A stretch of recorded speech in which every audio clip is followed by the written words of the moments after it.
मित्रांनो, आपण मागच्या व्हिडिओमध्ये टाईप्स ऑफ एरर्स बघितले, चुकांचे प्रकार आपण बघितले, कुठल्या कुठल्या चुका होऊ शकतात. एरर्स ऑफ ओमिशन बघितलं, कमिशन बघितलं, प्रिन्सिपल ऑफ एरर्स बघितला, कॉम्पेन्सेटिंग एरर्स बघितल्या आपण. अनेक चुका या काही चुका या अनावधानाने होत असतात, तर काही चुका या जाणून बुजून होतात. चुका प्रत्येक चूक ही जाणून बुजून होईलच असं नाही, पण ऑडिटचं जे दुसरं ऑब्जेक्ट आहे ते म्हणजे frauds, to detect frauds. Frauds म्हणजे अफरातफर करणं, आणि प्रत्येक फ्रॉड्स हा जाणून बुजून होत असतो. आणि मग ह्या फ्रॉडचे कुठले कुठले टाईप या ठिकाणी पडतात ते आपल्याला या ठिकाणी बघायचं आहे. फ्रॉडचा सगळ्यात पहिला टाईप आहे मिसॲप्रोप्रिएशन ऑफ कॅश. मिसॲप्रोप्रिएशन ऑफ कॅश याचा अर्थ काय? पैशाच्या स्वरूपातली अफरातफर. आता पैशाच्या स्वरूपामध्ये काय अफरातफर होऊ शकते? तर पैशाच्या स्वरूपामधल्या अफरातफरीचा जर विचार केला तर आपण अनेक वेळेला समजा एखादे पैसे आले, omitting to enter any cash receive, पैसे आले आणि त्याचं रेकॉर्डच केलं नाही.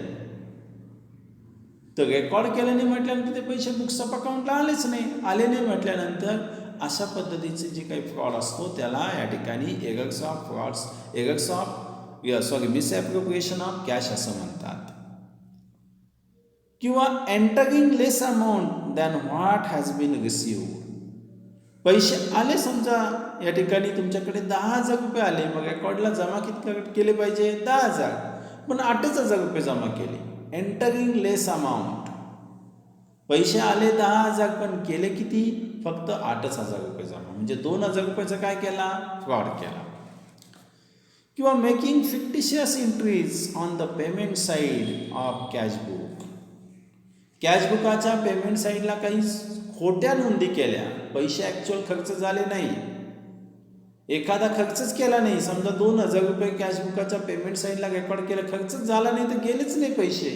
मग गेले नाही तर रेकॉर्ड केलं आहे, रेकॉर्ड केले म्हटल्यानंतर ते बुक्स ऑफ अकाउंट्समध्ये त्याची एंट्री झाली म्हणजेच अशा स्वरूपाच्या या ठिकाणी फ्रॉड्सला मिसॲप्रोप्रिएशन ऑफ कॅश म्हणतात. किंबहुना एखादी अमाऊंट या ठिकाणी खर्च झाली तुमची 1,000, पण तुम्ही रेकॉर्ड करता 2,000 रुपये. Entering excess amount on the payment side than actually paid केले समजा तुम्ही फक्त 1,000, पण दाखवता किती? 2,000. खर्च झाला तुमचा 1,000 रुपये जास्त दाखवतात. याचा अर्थ ते सुद्धा पैशाच्या स्वरूपामधली ती अफरातफर आहे. किंवा टिमिंग अँड लीडिंग हा एक नवीन शब्द या ठिकाणी मिसॲप्रोप्रिएशन ऑफ कॅशमध्ये. टिमिंग अँड लीडिंग म्हणजे काय? तर टिमिंग अँड लीडिंग याचा अर्थ या ठिकाणी डेटर्सकडून पैसे आले, पहिल्या first debtor amount received from first debtor not recorded in the books of accounts. Amount received from second debtors credited to first debtors. Amount received from third debtors credited to second debtors. अनेक वेळेला असं असतं, काही व्यवसायामध्ये सर्व डेटर्सकडून पैसे, कस्टमरकडून पैशाची amount same असते. समजा एखादं LEDचं दुकान आहे, तर LEDची किंमत सगळी 26,500, 26,500, 26,500 आणि 5 कस्टमरला हा 26,500ला विकला. मग पहिल्या कस्टमरने पैसे आणून दिले 26,500, ते रेकॉर्ड करायचे नाही. जेव्हा दुसऱ्याने आणून दिले तेव्हा पहिल्याला क्रेडिट करायचे, तिसऱ्याने आणून दिले तेव्हा दुसऱ्याला क्रेडिट करायचे. अशा पद्धतीचा जो काही फ्रॉड्स असतो त्याला टिमिंग अँड लीडिंग म्हणतात. Amount received from first debtor is not credited, but amount received from second debtors credited to first debtors. Amount received from third debtors credited to second debtors. This type of frauds is called as a misappropriation of cash. पैसे आले रेकॉर्डच करायचे नाही, पैसे आले कमी record करायचे, खर्च झालाच नाही तर पेमेंट साईडला रेकॉर्ड करायचं, जेवढा खर्च होईल त्याच्यापेक्षा जास्त रेकॉर्ड करायचं, किंवा पैसे आलेले डेटर्सकडून ते दाखवायचेच नाही. अशा स्वरूपामधला जो फ्रॉड्स असतो त्याला मिसॲप्रोप्रिएशन ऑफ कॅश असं म्हणतात. सेकंड जो या ठिकाणी फ्रॉडचा टाईप आहे that is a misappropriation of goods. आता हा जो काही फ्रॉड आहे हा थोडासा अवघड आहे, डिफिकल्ट आहे काढून टाकणं.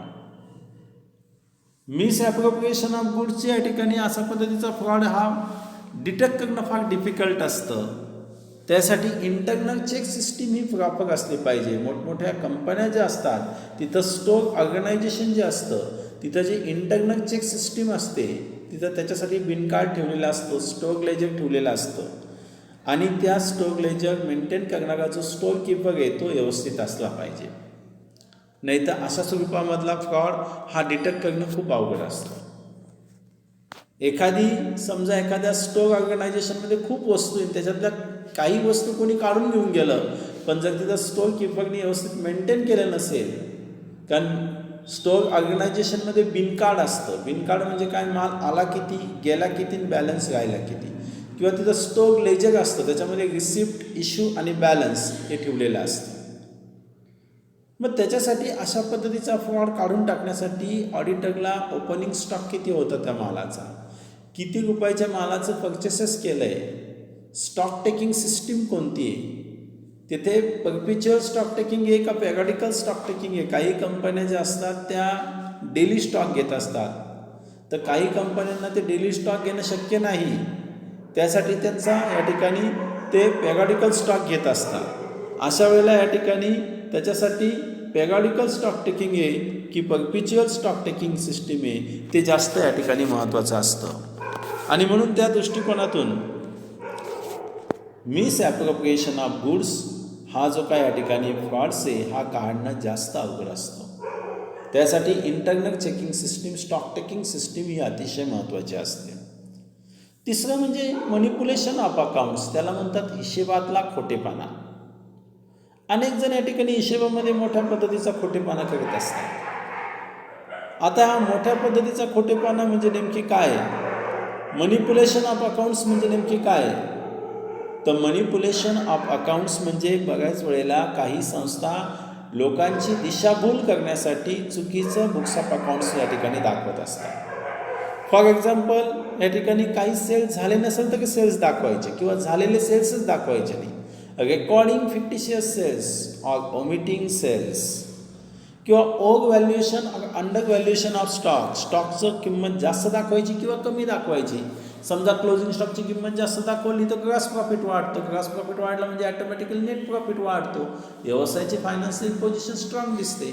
किंवा कधी कधी या ठिकाणी अंडर व्हॅल्युएशन करायचं, स्टॉकच कमी दाखवला म्हणजे ग्रॉस प्रॉफिट कमी दिसतो, ग्रॉस प्रॉफिट कमी दिसला म्हणजे नेट प्रॉफिट कमी दिसतो, नेट प्रॉफिट कमी दिसला म्हणजे टॅक्स कमी द्यावा लागतो. म्हणजेच या ठिकाणी त्याला म्हणतात over valuation or under valuation of stock. तिसरं जे काय येते म्हणजे recording fictitious expenses or omission of expenses.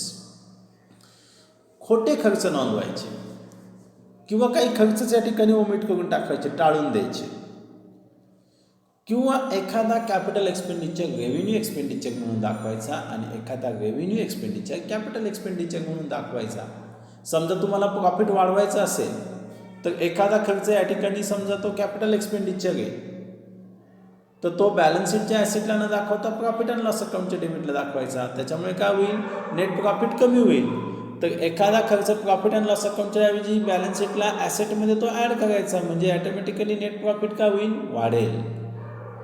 म्हणजेच अकाउंटिंगच चुकीचं करून टाकायचं. त्याच्यामुळे अशा पद्धतीची जी अपघात असते त्याला म्हणतात मॅनिप्युलेशन ऑफ अकाउंट्स. मग फ्रॉड्सचे वेगळे पद्धती, एक म्हणजे मिसॲप्रोप्रिएशन ऑफ कॅश, पैशाच्या स्वरूपातले अपघात, मिसॲप्रोप्रिएशन ऑफ गुड्स, वस्तूच्या स्वरूपातले अपघात, आणि मॅनिप्युलेशन ऑफ अकाउंट्स म्हणजे हिशेबातला खोटेपणा. असे वेगळ्या पद्धती या ठिकाणी या फ्रॉडच्या आहेत. आणि हे सगळं डिटेक्ट करण्यासाठी, एरर्स आणि फ्रॉड्स काढून टाकण्यासाठी या ठिकाणी जे एरर्स आणि फ्रॉड्स काढून टाकण्यासाठी महत्त्वाचं ऑब्जेक्ट ऑडिटिंगचं असतं.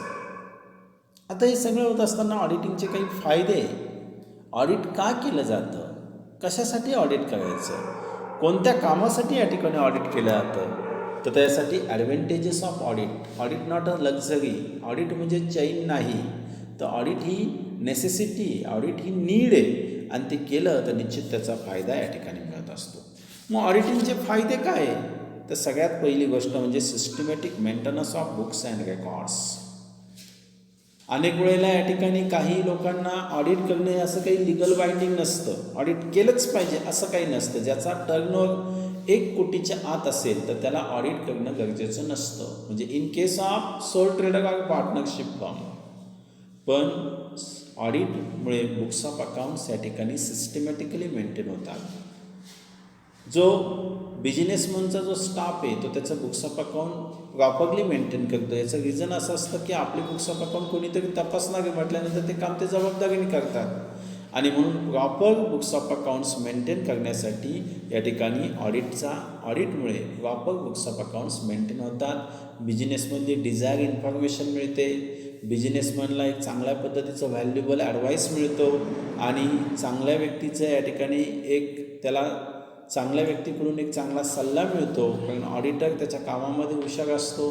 बुक्स ऑफ अकाउंट्समध्ये किंवा बिझनेसमध्ये काय इम्प्रूव्हमेंट केल्या पाहिजे याची माहिती या ठिकाणी मिळत असते, आणि म्हणून systematic maintenance of books and record, कोणतेही बुक्स ऑफ अकाउंट्स कसे मेंटेन करायचे, रेकॉर्ड कसं मेंटेन करायचं, याच्यासाठी या ठिकाणी ऑडिट केल्यामुळे त्याचा ॲडव्हान्टेजेस मिळत असतो. दुसरी महत्त्वाची गोष्ट, detection of errors and frauds. Due to auditing, all types of errors and frauds can be detected quickly and easily. सगळ्या पद्धतीच्या चुका आणि फ्रॉड्स काढून टाकले जातात. मी आत्ताच आपण बघितलं एरर्स कोणकोणत्या पद्धतीचे आहेत, फ्रॉड्स कोणकोणत्या पद्धतीचे आहेत. एरर्स आणि फ्रॉड्स कसे डिटेक्ट करायचे असतात, ऑडिटरला त्याच्यासाठी काय करावं लागतं, ऑडिटर किती सक्सेसफुल व्हिजिलंटली या ठिकाणी चेकिंग करतो हे आपण बघितलं. ऑडिट करण्यापाठीमागचा सगळ्यात महत्त्वाचा हेतू असतो की या ठिकाणी एरर्स अँड फ्रॉड्स डिटेक्ट करून टाकायचे. डिटर्मिनेशन ऑफ टॅक्स लायबिलिटी निश्चित करताना ऑडिट हे सगळ्यात महत्त्वाचं आहे. बघा, ऑडिटेड बुक्स ऑफ अकाउंट असेल तर स्वतः कोर्टसुद्धा त्याच्यावर भरोसा ठेवतो. जर एखाद्याकडून आपल्याला पैसे घ्यायचे असेल, आपण बॅलन्स शीट कोर्टामध्ये जर या ठिकाणी दाखवलं तर जजसुद्धा ते जर बॅलन्स शीट जर तुमचं या ठिकाणी जर ऑडिटरनी व्हेरीफाईड केलेला असेल, शिक्का असेल ऑडिटरचा, तर ते या ठिकाणी अप्रूव्ड मानलं जातं.